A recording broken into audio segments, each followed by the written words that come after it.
Hello friends, तो कल तक हम लोगों ने देखा था द कंपनी रूल जो कि 1773 से 1858 तक था। आज हम देखेंगे द क्राउन रूल जो 1858 से अब ये हमारे इंडिपेंडेंस तक चलेगा 1947 तक। इसमें पहला आता है गवर्नमेंट ऑफ इंडिया एक्ट 1858। इसे हम वॉर ऑफ इंडिपेंडेंस भी कहते हैं, जो कि फर्स्ट वॉर ऑफ इंडिपेंडेंस, और सेपॉय म्यूटनी। इसमें गवर्नर जनरल ऑफ इंडिया को वॉइसरॉय ऑफ इंडिया बनाया गया, जो कि लॉर्ड कैनिंग थे। ये याद रखिएगा, Lord Canning first viceroy of India बने थे। और इस गवर्नमेंट ऑफ इंडिया एक्ट 1858 में डबल गवर्नमेंट जो कि हमारा फॉर्म हुआ था, बोर्ड ऑफ कंट्रोल और कोर्ट ऑफ डायरेक्टर्स, जो हम पिछले वीडियो में पढ़े थे, उसको ख़त्म कर दिया गया और एक नया ऑफिस क्रिएट किया गया जो कि secretary of state of India था। वो ऑफिस लंदन में क्रिएट किया गया था और इसमें secretary of state of India के पास वॉइसरॉय ऑफ इंडिया से ज़्यादा पावर्स थे, उन्हें ज़्यादा पावर्स प्रोवाइड किया गया। और इसमें 15 मेंबर्स का काउंसिल बैठाया गया to assist secretary of state of India. These are responsible for their decisions as case can be filed against secretary of state of India and 15 members. ये जो secretary of state of India बनाया गया, ये अपने decisions के जिम्मेदार खुद थे, मतलब इनके ऊपर भी केस फाइल हो सकता था, ये इंडिपेंडेंट नहीं थे। और इसमें किया गया इम्प्रूवमेंट ऑफ एडमिनिस्ट्रेटिव मशीनरी। ये था हमारा 1858 का गवर्नमेंट ऑफ इंडिया एक्ट। अब आता है Indian council act of 1861, important landmark in the constitutional and political history of India. ये जो 1861 था, ये बहुत इंपॉर्टेंट था। इसमें कुछ पावर्स को वापस दिए गए, जैसे viceroy should nominate some Indians as non official members. इसमें जो हमारे वॉइसरॉय ऑफ इंडिया थे, वो कुछ नॉन ऑफिशियल्स को नॉमिनेट कर सकते थे अपने काउंसिल के लिए। इसमें 1862 में लॉर्ड कैनिंग ने 3 लोगों को हायर किया, मतलब नॉमिनेट किया। उसमें राजा ऑफ बनारस, महाराजा ऑफ पटियाला और सर दिनकर राव थे। इसमें डिसेंट्रलाइजेशन हुआ, रिस्टोरिंग हुआ। जो हमने पीछे पढ़ा था कि जैसे कि बॉम्बे और मद्रास का जो लेजिस्लेटिव पावर्स था वो ले लिया गया था चार्टर एक्ट 1833 में, अब उनके पावर्स वापस कर दिए गए इसमें। मतलब अब उनके पास भी पावर्स थे, अब वो डायरेक्टली इनको रिपोर्ट नहीं करेंगे, वो अपने डिसीजंस खुद ले सकते थे। Establishment of new legislative council for Bengal. इसमें नया लेजिस्लेटिव काउंसिल इस्टेब्लिश हुआ, Bengal, north western province and Punjab, which were established in 1862, 1886 and 1897। इन तीनों जगह ये 3 ईयर्स में इस्टेब्लिश हुए थे।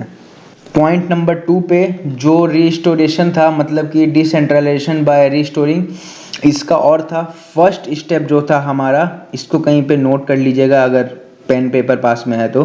फर्स्ट स्टेप ऑफ सेंट्रलाइजेशन हुआ 1773 में, लास्ट स्टेप ऑफ सेंट्रलाइजेशन हुआ 1833 में, और फर्स्ट स्टेप ऑफ डिसेंट्रलाइजेशन हुआ हमारा 1861 में, और लास्ट स्टेप ऑफ डिसेंट्रलाइजेशन हुआ हमारा 1935 एंड 1937 में, जो कि हम आगे पढ़ेंगे। अब इसका लास्ट पॉइंट आता है कि इसमें एक ऑर्डिनेंस पास किया गया जो कि एग्जीक्यूटिव को लॉज मेकिंग का पावर दिया गया जब पार्लियामेंट एब्सेंट होगा। इमरजेंसी में अगर पार्लियामेंट में कोई नहीं है तो एग्जीक्यूटिव काउंसिल लॉज बना सकती है। इसका ड्यूरेशन 6 मंथ था। अब आता है इंडियन काउंसिल्स एक्ट 1892। इसे हम एक्ट ऑफ इनडायरेक्ट इलेक्शन भी कहते हैं, मतलब इलेक्शन का नाम पहली बार आया इंडिया में, लेकिन वो इनडायरेक्ट बन के आया था, इनडायरेक्ट इलेक्शंस। इसमें स्ट्रॉन्गर लेजिस्लेटिव काउंसिल बनाया गया और इसमें पावर ऑफ डिस्कसिंग बजट, मतलब बजट बना के लेजिस्लेटिव काउंसिल को पावर दिया गया कि उसे वो डिस्कस भी कर सकते हैं। इसमें जो हमारे वॉइसरॉय थे, viceroy should take suggestions of Bengal chamber of commerce and central legislative council before nomination of official members. इसका एक इम्पॉर्टेंट था कि अब जो हमारे वॉइसरॉय थे वो डायरेक्ट नॉमिनेशन नहीं कर सकते थे किसी का भी।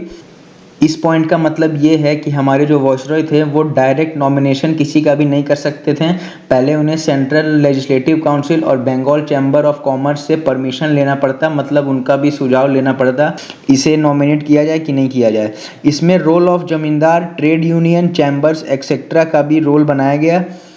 Effect of 1885 Indian national Congress, ये भी एक इम्पॉर्टेंट बात बताने जा रहे हैं।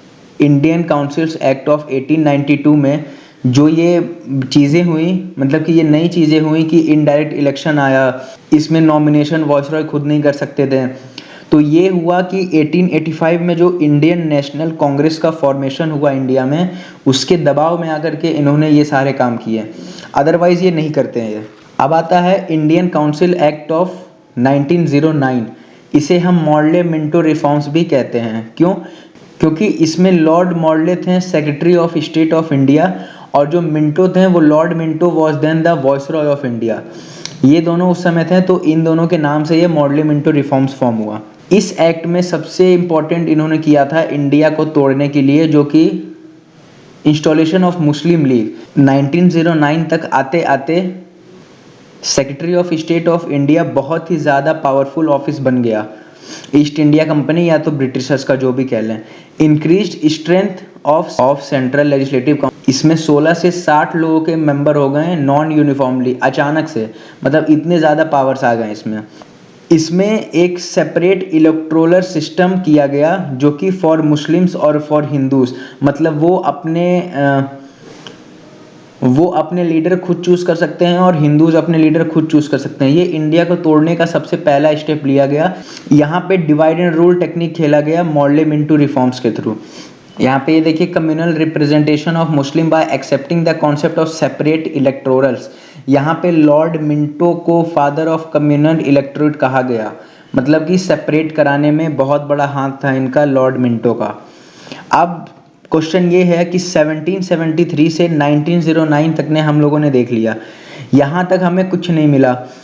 अब 1909 से 1947 तक का 38 ईयर्स बचे हमारे पास, लेकिन अब ऐसा क्या हुआ कि 38 ईयर्स में हमें आज़ादी मिल गई। अब इसमें महात्मा गांधी जी की एंट्री होती है, जो कि हम कल पढ़ेंगे, और वो एक्ट होगा गवर्नमेंट ऑफ इंडिया एक्ट, जहाँ से डायरेक्ट इलेक्शंस स्टार्ट होते हैं। Thank you.